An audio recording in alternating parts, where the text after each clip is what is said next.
Hey. All right, great. How are you? Good morning. Nice. All right, very good.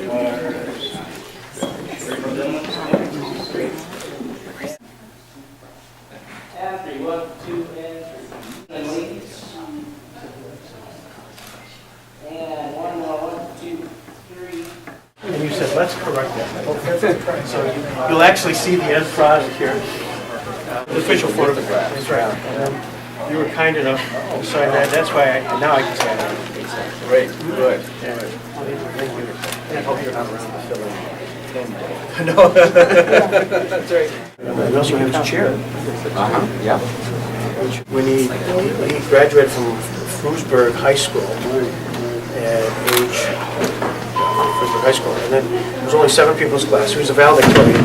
Then he decided to come up to the big city, Jamestown, and this Mary Willard took it upon himself to say, all right, this is a course of reading you should have, Mary Willard. And so as you look at this list that he read, this is the exact speech. Here, among the things people given to us, this is his appointment at Nuremberg. Tell the chief about that man, that book. It's a manuscript of Justice Jackson's speech.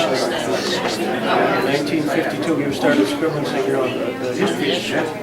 People are doing Right. He started writing this manuscript, which never had to do with the John, just talk about that man. Talking about manuscript and how we discovered it again.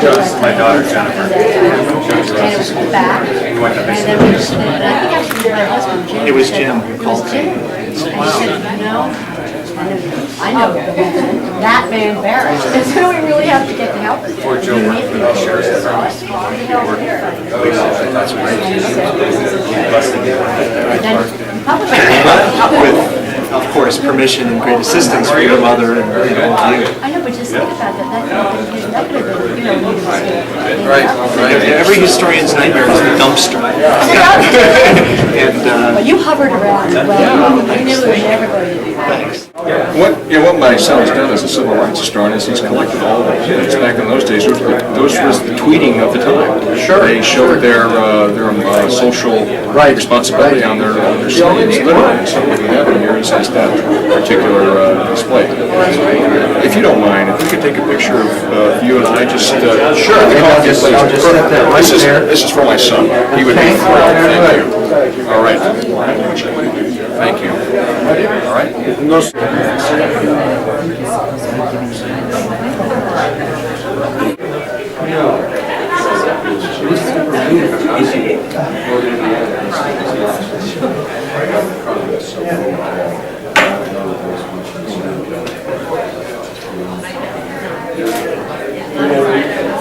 I have a recollection of black and white TV movie under. Is that a corporate memory of that? Oh, sure. All these boxes are basically law clerks, Jackson, Nuremberg prosecutors, his secretary, Elsie Douglas, and as they passed away, they have sent stuff to us so we can really replicate what he had. Right, exactly. He was walking up and down the river Seine and picked up all of these posters. And as a result, put them in a valise. 2 years ago, he came down and said, would you be interested in that? Totally pristine. Congressman Brian Higgins, who was responsible for the legislation in the federal courthouse, will be joining us to present that to me. So what you have along the wall here, it's probably one of the more poignant exhibits we have here. And he had, there was a lot on the victims of the Holocaust, nothing on the perpetrators of the Holocaust. And so he studied for a couple of years those individuals and took all these lithographs, made these lithographs. And it's from, when you walk in here initially, everybody sort of takes a step back because you have a rogues gallery, right? This roll here are the defendants. In fact, we have one docent who's done so much research on these individuals for the last 5 years. He actually wrote portraits. because we've set it up. But I'll tell you, the wonderful thing about skating we found for our children was it teaches them to fall down in public and get up and keep on going. And it was a marvelous life lesson. Well, the rink is outside, which is just great. 12-year-old kids, to get them outside, burning off energy, and get some fresh air and a bit of glitter. So it's very good. It's a good thing.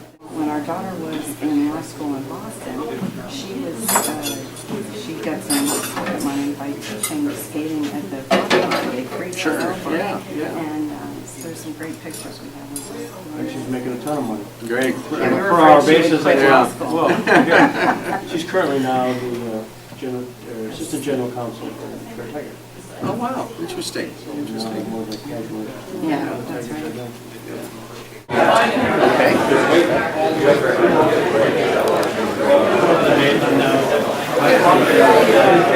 The founders of the Republican Party was nixed. Did not get to be permitted to entertain the president. So you'd say, what's that story about? Well, let me just over here.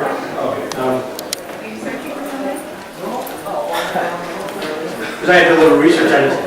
In 1872, 3 years before, there was a convention in Cincinnati, and President Grant was up for renomination. And there was a movement afoot within the Republican Party to try somebody else. So one of the leaders of that was Reuben Fenton, advancing the cause of Horace Greeley. So Reuben Fenton, advancing the cause in 1872, didn't work. The convention chose Grant for another, he was reelected, and the memory was so long, so that even though he came into the backyard of Reuben Fenton here in Jamestown, he wasn't permitted to entertain him. Well, long story is Senator Fenton, best friends, Kent, had to knock on the door and ask if he could come to see the president. Now, poor Mr. Kent, he's the ham in the sandwich. And the president doesn't want anything to do with this guy. He's got a long memory, bada bing. Politics. Justice Jackson is right there. He's one of us private practitioners. You remember those days, don't you? I do. Did your paths cross with those folks of that time period? Not really. There really is ahead of the time that I was certainly coming into. The interviews when we've annually had the Robert H. Jackson lectures here at Chautauqua, in the greenhouse. Seth Waxman, Paul Clement, have all been up here to make these presentations. And we always try to sneak away and do an interview with them. Our library is completely quiet up at the port. Is that right? Yeah, well, you use it as a place to get away, not as a place to look at books.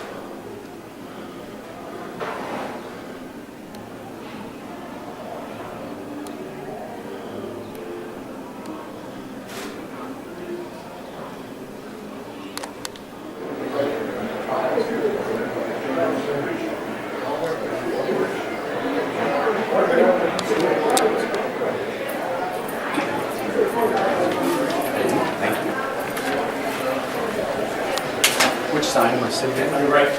On the right? Okay. Now, being a Monday, Justice Jackson would expect to hear the announcement of opinions, because in his day, opinions were announced only on Mondays.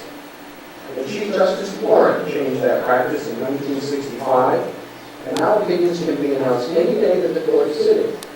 Under our current practice, the court rarely announces opinions on Mondays if it is also hearing argument. 1970, when Chief Justice Berger reduced the time to 30 minutes per side. That change has dramatically affected. Okay. Help. I know it's a little dislocating. I'm sorry to put that burden on you, but I appreciate it. I would say that rather